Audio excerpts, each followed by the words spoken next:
welcome to another episode of Unspoiled territory, where I talk about usually the latest theater releases, and hopefully not spoil too much for you guys. Today I want to talk about Catching Fire. Oh boy, do I want to talk about Catching Fire. Now I know it's been a couple weeks, or more like a month and a half or so, since Catching Fire hit theaters, but I really want to talk about it. It actually just left our theater Thursday night. It had its last showing. So, I went to this twice, because how can you not? It was definitely the best movie I saw in theaters last year, I would have to say. And definitely getting a more positive review than my last review of The Hobbit. So if you've read the book, you know that the second movie mainly just follows Katniss and Peeta as they travel the 12 districts on their victory tour, since they survived the Hunger Games. And then the victory is kind of short-lived because with the 75th annual Hunger Games, the Quarter Quell, it comes out that they actually have to go back in the arena and fight for their lives again against all these other tributes. And hopefully I'm not spoiling much because I'm pretty sure that was all in the trailer too. So if you guys remember from my Hunger Games tag video, which maybe I'll link below, I think I mentioned that Catching Fire is my favorite book of the trilogy. Now I'd like to say it's not because of all the Peeta Katniss action in the book, but that's probably why.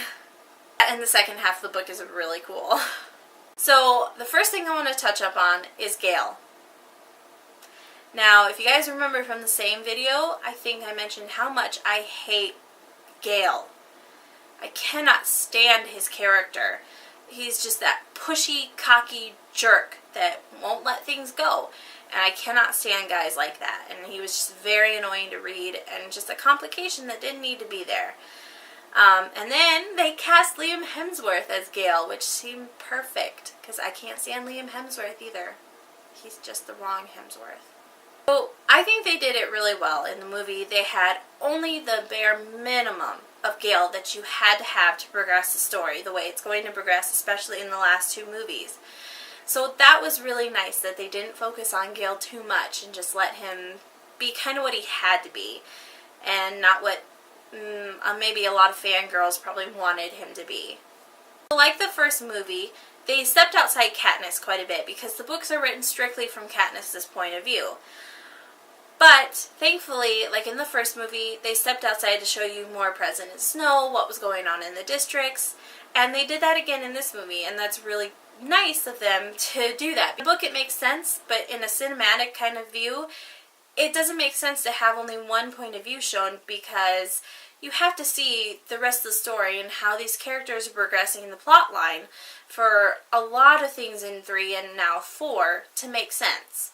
So it's kind of nice that they strayed away from that again and showed you more with President Snow and Plutarch, the new game maker. It was very nice to see.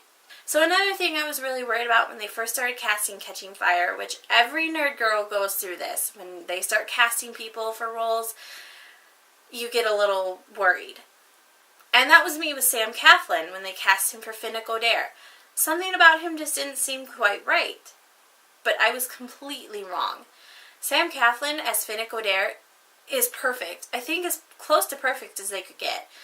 He does a wonderful job bringing the character to life, and I'm really glad that they found who they did for him, because if you've read the third book, you know how important he becomes, and he's one of my favorite characters in the books, and so I'm really glad they went with who they went with, because I was very pleasantly surprised at how wonderful he was at playing Finnick. If you've read the book, and you know about all the things that they have to face in the arena, you probably remember the fog. Yeah, the fog scene, intense. Whew. I read the book, I knew how it was going to end, and I was still just like, oh my god, are they going to be okay? Yeah, it was very well done, very intense, and yeah. And that's another thing. I love the first movie, but Catching Fire blows Hunger Games completely out of the water. The acting, the directing, everything is just amped up so much, and it's just, oh, so very well done. There is really, it's hard to find something wrong with Catching Fire, really. I mean, it stuck so much truer to the book, and just, it seems just like everything was so much more well done in the second movie than it was in the first. So probably the biggest point in the movie that I wanted to talk about was the wardrobe. Now, I normally don't notice wardrobe in a film because that's not really what you're there to see. But my goodness, whoever, and I should have probably looked this up, but whoever was in charge of designing the wardrobe for this film should win an Oscar. Oh, I want everything Jennifer Lawrence wore in that movie. Everything was so perfectly tailored to fit her and bring out every good feature she has. There is this one dress. I mean, I'm a completely straight girl. I'm deeply in love with my boyfriend. But this dress on Jennifer Lawrence, I mean, even I was like, dang! It was marvelous. The wardrobe was just crazy beautiful.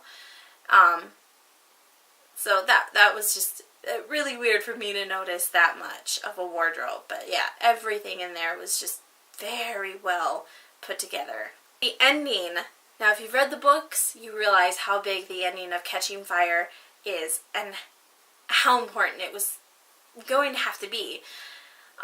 Obviously, they turned this trilogy into 4 movies, like they've been doing ever since Potter. The ending, they encapsulated it so well, because it is such a big moment.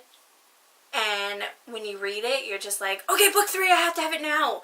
Well, that's pretty much end of movie 2. You're like, alright, where is Mockingjay Part 1? I need it. And so it was really nice to see that they captured that feeling so well. And yeah, it makes you really excited. They do this really cool thing at the end, before the credits, with the Mockingjay symbol. It's really cool. Alright, thank you guys for watching. I hope you enjoyed my review of Catching Fire. If there's any questions or any points in the movie that I didn't expand on and you want to know what I think, just leave it in a comment below and I'll either comment back or make a response video and post it so you guys can watch it. Also, just leave your comments below. Let me know what you thought of Catching Fire, or anything Hunger Games related, or hey, make a response video and take it to this channel, or however you do that, so I can watch it. If you need to get a hold of me, you can always find me here at Tonks1989 on YouTube, or you can get a hold of me at itsrealforus071512@hotmail.com. Alright, thank you guys for watching, and I will see you next time. He was dead the whole time. He was a ghost.